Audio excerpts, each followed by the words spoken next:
नमस्कार मित्रों, welcome to Rakul teachers. मित्रों, आज हम लोग पुनः एक बार महाराजा कॉलेज के वाइस प्रिंसिपल श्री पांडे जी का अपने स्टूडियो में हार्दिक स्वागत और अभिनंदन करते हैं। Thank you sir. मित्रों, आज हम श्री पांडे जी से एआई समिट विवाद क्या है, इसको लेकर पूरे देश में घमासान मचा हुआ है, इसका उत्तर जानने से पहले कुछ छोटे छोटे प्रश्नों को भी आपसे समझना चाहेंगे। सर, सबसे पहले हम ये जानना चाहेंगे कि यह एआई समिट क्या है। सबसे पहले मैं आपके स्टूडियो के सभी सम्मानित साथियों का स्वागत करता हूं। जी, बहुत धन्यवाद। एआई समिट अर्थात आर्टिफिशियल इंटेलिजेंस प्रोडक्ट्स प्रदर्शनी, यह एक प्रदर्शनी होती है जिसमें विश्व के तमाम देशों में जो एआई से संबंधित नए नए रिसर्च आ रहे हैं, नए नए प्रोडक्ट्स बन रहे हैं, चाहे वह नए आधुनिक फीचर्स के रोबोट हो, चाहे वह कोई बूट्स हो, चाहे वह कोई टेक्नोलॉजी हो, इन सभी चीजों की वैश्विक स्तर पर कोई एक स्थान होता है, एक प्लेटफॉर्म होता है जहां पर इन चीजों को प्रदर्शित किया जाता है। उस प्रदर्शनी में इसको दिखाते हैं कि हमारे द्वारा ये चीजें रिसर्च के बाद लाई गई हैं। तो यह इस बार नई दिल्ली में आयोजित हो रहा है। जी, बहुत अच्छा। सर, अगला प्रश्न हमारा है, भारत के लिए इसका महत्व क्या है। वास्तव में यह बहुत बड़ी चीज है। किसी भी विकासशील देश में यह पहली बार आयोजित हो रही है। इसके पहले विकसित देशों में हुआ करती थी। जी, पहली बार भारत जैसे विकासशील देश में यह समिट आयोजित की जा रही है। इसका महत्व आप इस चीज से अंदाजा लगा सकते हैं, इसमें 110 से अधिक देशों के प्रतिनिधि शामिल हो रहे हैं। तो बड़ी बात। फ्रांस के राष्ट्रपति मैक्रो सहित 20 से अधिक राष्ट्राध्यक्ष शामिल हो रहे हैं। गूगल के सुंदर पिचाई, माइक्रोसॉफ्ट के बिल गेट्स सहित 45 से अधिक कंपनियों के सीईओ शामिल हो रहे हैं। 30 से अधिक अंतरराष्ट्रीय संस्थाओं के प्रतिनिधि शामिल हो रहे हैं। 300 से अधिक टेक कंपनियां पूरे विश्व की इसमें शामिल हो रही हैं, अपने प्रोडक्ट्स को लेकर इस प्रदर्शनी में प्रतिभाग कर रही हैं, जिसका पूरा का पूरा लाभ हमारे इंडियन टेक इंडस्ट्री को जाएगा। जो हमारे यहाँ इंडियन टेक्नोलॉजी से संबंधित जितनी कंपनियां हैं, उसका सीधा लाभ उनको मिलेगा। तो भारत में यह होना एक अद्वितीय है, यह जल्दी हो नहीं पाता है, इसलिए बहुत महत्वपूर्ण है। जी, बहुत बहुत धन्यवाद।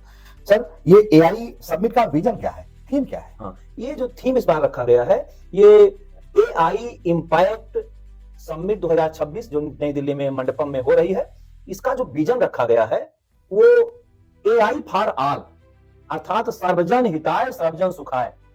इसमें एक फार्मूला दिया गया है विजन को लेकर, थीम को लेकर, triple P. P for people, P for planet और पी फॉर प्रोग्रेस। अर्थात एआई का प्रयोग सर्वोत्तम ढंग से इन तीनों में कैसे किया जा सकता है, इसी को इस समिट का थीम बनाया गया है। जी, बहुत बहुत धन्यवाद। अब हमारा सबसे महत्वपूर्ण प्रश्न आपसे, एआई समिट का विवाद जिसको लेकर पूरे देश में घमासान मचा हुआ है, ये क्या है। हाँ, इसको समझना चाहते हैं। सही है। वास्तव में जो ये समिट हो रहा है, इसमें कितने प्रतिभाग कर रहे हैं, पूरा विश्व प्रतिभाग कर रहा है, पूरा विश्व आपको वॉच कर रहा है कि भारत जैसे विकासशील देश में ये टेक्नोलॉजी के इतने सारी दिग्गज कंपनियां इसमें भारत में मौजूद हैं, और उसके बीच अगर कोई छोटी सी हरकत हो जाएगी, ओछी हरकत हो जाएगी, तो वास्तव में देश के छवि को धूमिल कर देगी। बिल्कुल। इसमें गलगोटिया विश्वविद्यालय है, नोएडा का है, उसने भी अपनी प्रदर्शनी लगा रखी थी। उसमें उन्होंने रोबोट डॉग, उसका नाम उन्होंने ओरियन रखा था, उसको उन्होंने उसमें प्रदर्शित किया और ये बताया कि इसको हमारे विश्वविद्यालय ने तैयार किया था, ये हमारा प्रोडक्ट है, ये खुद का निर्मित। हाँ, ये खुद का निर्मित है। उसमें जब इसको टेक विशेषज्ञ जो सोशल मीडिया यूजर्स हैं उन्होंने देखा, तो उन्होंने कहा, अरे ये तो चीन के यूनिटरी कंपनी के GO2 मॉडल में जो रोबोट डॉग है, जो वहां के सामान्य मार्केट में 2 से 3 लाख रुपए में मिल जाता है इजिली, उसको उन्होंने लेकर अपना प्रोडक्ट बता दिया। तो वास्तव में यह इतने बड़े प्लेटफॉर्म पर पूरे भारतवर्ष की छवि को धूमिल करता है। ऐसा किसी को करने की इजाजत नहीं दी जा सकती है राष्ट्रीय स्तर पर। हालांकि बाद में गलगोटिया विश्वविद्यालय के चेयरपर्सन या जो भी उनके जिम्मेदार पर्सन थे, उस पर उन्होंने माफी मांगी, पर इस समिट से गलगोटिया विश्वविद्यालय को कट ऑफ कर दिया गया, हटा दिया गया, बाहर कर दिया गया। अच्छा किया। हाँ, एक और दूसरा विवाद इसी बीच आ गया जो नहीं आना चाहिए था। यूथ कांग्रेस के कार्यकर्ताओं ने समिट में जाकर और टी शर्ट उतारकर, इतने बड़े फोरम पर आप जाते हैं और टी शर्ट उतारकर अमेरिकी ट्रेड डील के खिलाफ पीएम मोदी का विरोध कर रहे हैं, उनके खिलाफ नारा लगा रहे हैं, PM is compromised, PM is compromised. ये वास्तव में बहुत निंदनीय है, बहुत निंदनीय है। इस स्तर पर इतना बेहूदगीपूर्ण व्यवहार किसी भी व्यक्ति को नहीं दिया जा सकता है। यह भारत की अस्मिता या भारत के इमेज को खराब करने वाला, अंतरराष्ट्रीय स्तर पर ये घटनाएं भारत के इमेज को डैमेज करती हैं, खराब करती हैं। किसी भी भारतीय व्यक्ति को इसकी इजाजत नहीं दी जा सकती। बिल्कुल, बहुत ही निंदनीय है।